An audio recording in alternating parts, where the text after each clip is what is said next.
محترم سامعین کرام، ہم نے اس سے پہلے جو فقہ کے دروس آپ کے سامنے پیش کیے، اس کے اندر طہارت اور پاکیزگی کے حوالے سے وضو کے احکام اور غسل کے احکام کو ذکر کیا۔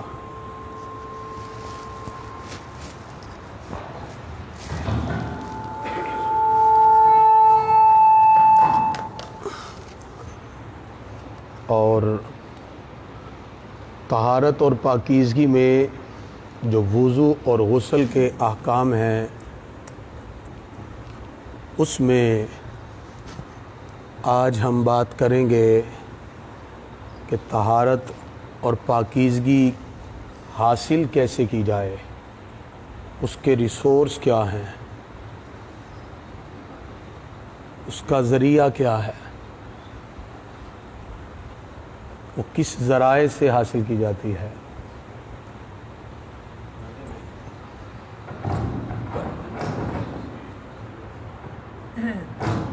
جب ہو جائے تو بتا دینا۔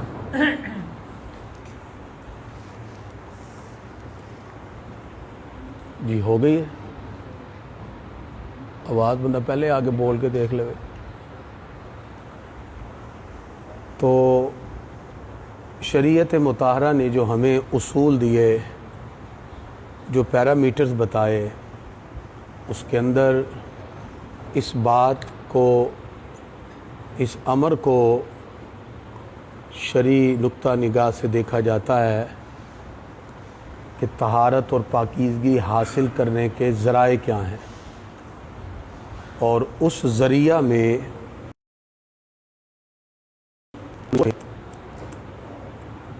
جو مؤثر ترین ذریعہ ہے جس سے ہم پاک ہو سکتے ہیں، وہ پانی ہے۔ تو آج ہم بات کریں گے اسی حوالے سے کہ کس طرح ہم پانی سے اور کس پانی سے پاک ہو سکتے ہیں۔ لہذا قرآن و سنت کے دلائل سے آج ہم اعلی طہارت پہ بات کریں گے جس سے ہم پاکیزگی حاصل کرتے ہیں۔ اللہ تعالیٰ نے ارشاد فرمایا وَأَنزَلْنَا مِنَ السَّمَاءِ مَاءً طَهُورًا، یعنی ہم نے آسمان سے پاک کرنے والا پانی اتارا۔ ہر وہ پانی جو اپنی وضع کے مطابق پانی ہے، اس کا وصف، رنگ، بو، ذائقہ تبدیل نہ، تو آپ اس پانی سے وضو کر سکتے ہیں۔ لیکن جس کا رنگ بدل گیا، یا اس کی اسمیل ہے اس میں، یا ذائقہ، جیسے آج کل ہماری گلیوں میں جو پائپ لائنیں بچھی ہیں پرانی ہیں، آپ سٹارٹ میں موٹر چلائیں تو پانی گندا آتا ہے، اس میں اسمیل بھی ہے، اس میں کالے کالے ذرات بھی ہیں، رنگ بھی نہیں صحیح، کلر بھی صحیح نہیں ہے، ذائقہ بھی ظاہری بات ہے غلط ہے۔ تو یہ تینوں چیزیں بدل گئیں۔ اب اگر آپ اس سے وضو کر کے نماز پڑھنے آئیں گے تو آپ کی نماز نہیں ہوگی، کیونکہ آپ کے لیے لازم تھا کہ آپ صاف پانی سے وضو کریں۔ تو اس کے لیے کوئی ریسورس اپنایا جائے جس سے اس کا جو وصف چینج ہو گیا ہے، رنگ، بو یا ذائقہ، تو اس کو جب تک آپ پاک نہیں کر لیتے آپ کا وضو نہیں ہوگا۔ ایسے ہی بارش کا اگر برستا پانی صاف ہے تو آپ اس سے وضو یا غسل کر سکتے ہیں۔ اگر اس میں بھی کوئی نجاست کے اثرات ظاہر ہو گئے تو اس صورت میں بھی آپ وضو نہیں کریں گے۔ یاد رکھیے، جہاں تک تو پاکی اور ناپاکی کا معاملہ ہے، پاک پانی میں تھوڑی سی بھی ناپاکی گر جائے، ایک ٹب ہے جس طرح میں نے کل بتایا، اس میں ڈال لے، تو وہ ٹب جو ہے وہ آپ کو وضو اور غسل کے لیے پانی کے مؤثر نہیں ہے، کیونکہ وہ ٹب میں آپ نے ہاتھ ڈال دیا، وہ دھل گیا ہاتھ آپ کا اس پانی میں، اسے کہتے ہیں مستعمل پانی، یوزڈ پانی۔ اس یوزڈ پانی سے آپ نہ طہارت حاصل کر سکتے ہیں، نہ آپ کا وضو ہوگا، نہ غسل ہوگا۔ اور نجاست ایک قطرہ بھی گر جائے گا تو انسان اسے وضو یا غسل نہیں کر سکتا۔ ہمارے محلے میں ایک بندے نے مسئلہ پوچھا، ان کی ٹینکی میں کوئی چیز گر گئی، ان کو پتہ اگلے دن لگا یا 2 دن بعد جب سمیل آئی نیچے تو کھولا تو مثال کے طور پہ تھوڑے دن پہلے ان کی ٹینکی میں بلی مری ہوئی تھی. اب وہ 2 سے 3 دن سے وضو بھی کر رہے ہیں, کپڑے بھی دھو رہے ہیں, سارا نظام چلا ہوا ہے. تو اب کیا کریں؟ اس صورت میں مسئلہ یہ ہے اگر وہ گرنے والی چیز ابھی پھول کے پھٹی نہیں ہے تو پھر 1 دن 1 رات کی نمازیں لوٹا لیں, کپڑے جو دھوئے ہیں دوبارہ دھو لیں. اور اگر وہ پھول کے پھٹ گئی تو پھر 3 دن اور 3 راتوں کی نمازیں بھی لوٹائیں اور کپڑے بھی دوبارہ دھوئیں, اور 3 دن سے جو کچھ بھی پاکی حاصل کرنے کے لیے اس سے پانی لیا گیا ہے وہ ساری چیزیں دوبارہ رپیٹ کر کے پاک پانی میں دھوئیں. ٹھیک ہے جی. یہ مسئلہ عموماً گھروں میں پیش آتا ہے تو لوگ پوچھتے رہتے ہیں, تو اس کا میں نے فارم بتا دیا آپ کو.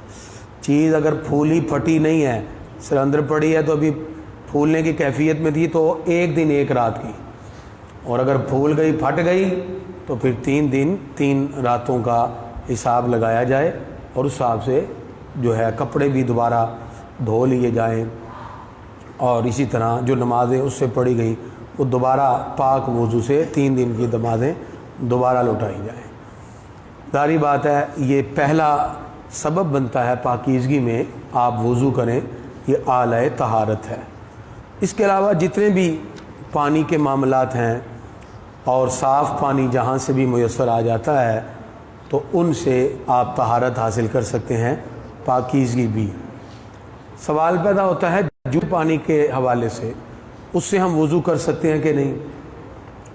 تو جھوٹا پانی مرد جیسے پیتا ہے, انسان پیتا ہے, تو اس میں کوئی حرج نہیں ہے, وہ پانی سے آپ وضو بھی کر سکتے ہیں, اور اسی طرح باقی بھی اجزاء وغیرہ جو معاملات دھونے کے ہیں پاکیزگی کے وہ بھی حاصل کر سکتے ہیں. اور جس پانی سے ایسے جانور پئیں کہ جو درندوں میں آتے ہیں, جیسے شیر, چیتا, بھیڑیا, ہاتھی, گیدڑ وغیرہ, یا کتا پی لے عموماً پانی پڑا ہے تو وہ ناپاک ہو جاتا ہے. اب اس پانی میں عموماً جن گھروں میں کتا وغیرہ پالا ہوا ہے, ایک ٹب رکھا ہوا ہے جس میں سب وضو کر لیتے ہیں, اگر اس میں سے کتا پی لے گا تو اب وہ وضو نہیں کر سکتے آپ, اس لیے کہ وہ ناپاک ہو گیا. اور گھوڑا اس کا جھوٹا پاک ہے, اور خچر کا جھوٹا مشکوک ہے. بہتر یہ ہے کہ اس میں آپ پاک پانی کی طرف کوشش کریں کہ جس میں سے ان جانوروں نے نہ پیا ہو. البتہ جو بھیڑ بکریاں وغیرہ ہیں یہ پاک جانور ہیں اور یہ پاک ہیں, یہ اگر پانی پی بھی لیں تو اسی پانی سے آپ وضو بھی کر سکتے ہیں. یہی حکم پرندوں کا ہے, باز, شکرا, شاہین, تو ان کا چونکہ گوشت حرام ہے, اگر یہ چونچ میں ان کی نجاست وغیرہ لگی ہو اور یہ پانی میں ڈال دیں تو وہ پانی جو ہے وہ ناپاک ہو جائے گا. اور اگر وہ گھروں میں پالے ہوئے پرندے ہیں, ان کی چونچ پاک ہوتی ہے, وہ اسی طرح ڈالیں تو پھر وہ پاکی کے حکم میں آئے گا. لہذا پانی یہ ہمارا وصف ہے بنیادی جس سے ہم طہارت اور پاکیزگی حاصل کرتے ہیں. اب اسلام نے بہت سی ہمیں آسانیاں دی. اسی آسانیوں میں ایک آسانی ہے تیمم کی. نبی کریم صلی اللہ تعالی علیہ وسلم نے جو اس امت کی عظمتیں ذکر کی اور فرمایا فضلت علی الانبیاء بست, اللہ نے مجھے 6 چیزوں کے اعتبار سے باقی نبیوں پر فضیلت دی ہے. ان میں سے ایک یہ ہے, فرمایا جعلت لی الارض مسجدا و طہورا, اللہ نے میرے لیے ساری روئے زمین کو پاک بھی بنا دیا, سجدہ گاہ بھی بنا دیا. ہم پاک مٹی پہ ہاتھ مار کے تیمم کر لیتے ہیں, اور اسی طرح ہم جہاں چاہیں نماز پڑھ لیں, اللہ ہماری نماز کو قبول فرما لیتا ہے. تو یہ اس امت کو اللہ نے خاصہ عطا کیا. لہذا قرآن پاک میں اللہ تعالیٰ نے واضح کر دیا سورہ مائدہ کی آیت نمبر 6 میں, وَإِن كُنتُم مَرْضَىٰ, اگر تم بیمار ہو, او عَلَىٰ سَفَرٍ, یا سفر میں ہو, او جاء أَحَدٌ مِّنكُم مِّنَ الْغَائِطِ, تم میں سے کوئی بولو برات سے آیا, او لامستم النساء, یا عورتوں کے قریب گیا. ان ساری صورتوں میں اگر پانی نہیں پاتا, فلم تجدوا ماء فتیمموا صعیدا طیبا, تو پاک مٹی سے قصد کرو, ارادہ کرو, وامسحوا بوجوہکم, اپنے چہروں کو اپنے ہاتھوں کے ساتھ چھپا لو, مسح کرو, وَأَيْدِكُمْ اور اپنے پاؤں کو، تو دونوں کا بِوُجُوهِكُمْ اور اپنے چہروں کو، وَأَيْدِكُمْ اور اپنے ہاتھوں کو، اس میں پاؤں نہیں آتے، ایدیکم ہاتھ، تیمم کے اندر یہ طریقہ قرآن پاک میں ذکر ہو گیا، چہرے کا اور وَأَيْدِكُمْ اور ہاتھوں کا ذکر ہوا۔ اب تیمم کا لفظ چونکہ خود ایک قصد اور ارادے کے معنی میں آتا ہے، اس لیے اس میں نیت کو فرض قرار دے دیا گیا۔ وضو میں نیت فرض نہیں ہے، غسل میں بھی نہیں ہے،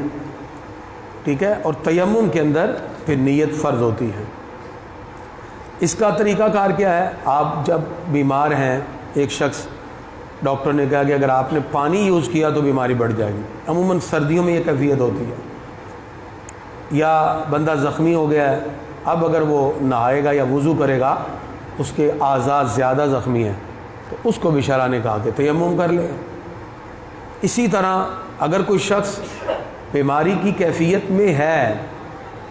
اور وضو سے یا غسل سے اس کی بیماری بڑھ سکتی ہے، یا پانی مل ہی نہیں رہا، یہ سارے اسباب ہیں، ایک ایک میل تک دائیں بائیں اگر پانی نہیں ہے، سردی اتنی ہے کہ نہانے سے مر جانے کا یا بیمار ہو جانے کا قوی اندیشہ ہے، یا دشمن کا خوف ہے کہ اگر جائے گا تو نقصان پہنچ سکتا ہے، ان ساری صورتوں میں پھر وہ تیمم کے نماز ادا کرے۔ تیمم کا طریقہ بالکل آسان ہے کہ جب آپ نے تیمم کرنا ہے، اور اس میں یہ بات بھی سن لیں، اکثر لوگ جنازے کے لیے ٹائم پہ پہنچتے ہیں، ادھر پہنچے امام نے کہہ دیا اللہ اکبر، اب وہ کہتے ہیں جی وضو کرنے جائیں گے تو جنازہ نکل جائے گا۔ تو جنازہ اور عید دو ایسی نمازیں ہیں، پانی موجود بھی ہو تو تیمم کر کے پڑھ سکتے ہیں۔ آپ جلدی سے کوئی دیوار دیکھ لیں، جیسے یہی دیوار ہے، اسی پہ تیمم کر لیں، ٹھیک ہے، 2 سے 3 سیکنڈ میں تیمم ہو جاتا ہے، نہیں تو 5 سیکنڈ لگیں گے۔ تیمم کریں اور اللہ اکبر۔ بعض لوگ بغیر وضو کی نماز جنازہ پڑھ لیتے ہیں، کہتے ہیں یہ لیٹ ہو گیا تھا، بھائی بغیر وضو نہ پڑھیں، یہ سہولت شریعت نے آپ کو دی ہے، 5 سیکنڈ لگتے ہیں اور آپ کا تیمم ہو جائے گا، اور آپ نماز جنازہ اللہ اکبر، بوٹ بند ہے تو بند میں اللہ اکبر کہہ دیں اگر پاک ہیں تو اب اس کا طریقہ کار بھی میں آپ کو بتا دوں، بالکل آسان ہے۔ آپ نے جب دیکھا کہ مجھے ضرورت ہے جنازے کے لیے یا عیدین کے حوالے سے، تو آپ سب سے پہلے بسم اللہ پڑھیں گے، اپنے ہاتھ یعنی اوپر کر لیں جیسے ہم وضو میں کرتے ہیں، تو بسم اللہ پڑھ لیں اور اپنے ہاتھ کو جن سے زمین پہ ماریں، یعنی مٹی ہے، پتھر ہے، جیسے یہ بھی ہے، اس پہ بھی تیمم ہو جاتا ہے۔ وہ چیز جو جلے نہ، جو پگھلے نہ، جیسے لکڑی پہ تیمم نہیں ہوگا تو اس پہ بھی تیمم نہیں ہوتا۔ اس کے علاوہ جو چیزیں ہیں جو جلے اور پگھلے نہ، زمین سے پتھر ہے، سنگ مرمر ہے، مٹی ہے، اینٹ ہے، کوئی بھی چیز آپ اس پہ ہاتھ ماریں، ٹھیک ہے، نیت کر کے بسم اللہ الرحمن الرحیم پڑھ کے نیت کر لیں کہ میں ظہر کی نماز کے حوالے سے تیمم کرنے لگا ہوں یا جنازے کے لیے تیمم کرنے لگا ہوں، یہ دل میں نیت ہے، ہاتھ مارے اور اپنے چہرے پہ پھیر لیں اچھی طرح، جیسے ہم وضو کرتے ہیں ایسے اینک وغیرہ جو بھی اتار کے ایسے اچھی طرح پھیر لیں، یہ ایک ہو گیا۔ پھر دوسری مرتبہ ہاتھ ماریں اور اپنے ہاتھ کو یعنی بائیں سے ایسے شروع کر لیں اور یہ پورا ڈھانپ لیں ایسے، پھر یہاں سے شروع کریں اور اس کو پورا ایسے ڈھانپ لیں، چلیں بس اللہ اکبر، آپ نماز شروع کر دیں، بس یہ تیمم ہے، اس میں کوئی نہ سر کا مسا ہے نہ پاؤں کا، بس یہی مسا اور آپ نے تیمم کر لینا ہے، ٹھیک ہے، ہاتھوں کو کونیوں سمیت ڈھانپ لینا ہے۔ تو یہ بالکل آسان سا طریقہ ہے، داڑھی وغیرہ کا خلال کر لیا جائے اور وہاں تک بھی انگلیاں اچھی طرح گھما لی جائیں، تو لہذا تیمم ہو جائے گا۔ اور تیمم کے جواز کے حوالے سے اسی کے لیے جائز ہوگا جو واقعی معذور ہے، جو معذور نہیں اس پر بھی نہیں۔ مشک، عنبر، کافور، لبان وغیرہ ان سے تیمم نہیں ہوتا، اس لیے کہ چیزیں پگھل جاتی ہیں، خوشبو وغیرہ لگانے سے ختم ہو جاتی ہے۔ جن سے زمین سے تیمم ہوتا ہے، ہر وہ چیز جیسے پتھر وغیرہ میں نے بتایا، سنگ مرمر ہو کوئی بھی، تو آپ تیمم کر سکتے ہیں۔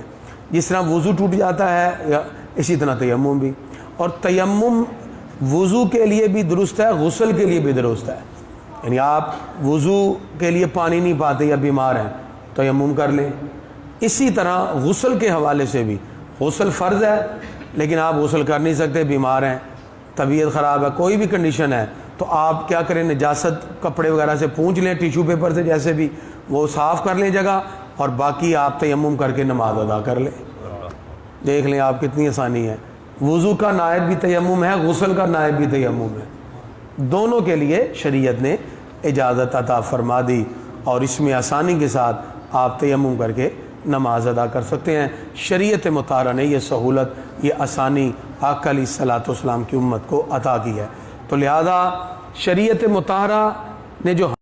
ہمیں عطا کی، ہم سب ان آسانیوں کو اپنے دل سے محسوس کریں، اور آقا علیہ الصلوۃ والسلام کی اس شریعت کی ہمیں دی گئی جو سہولت ہے، اسے فائدہ بھی اٹھائیں۔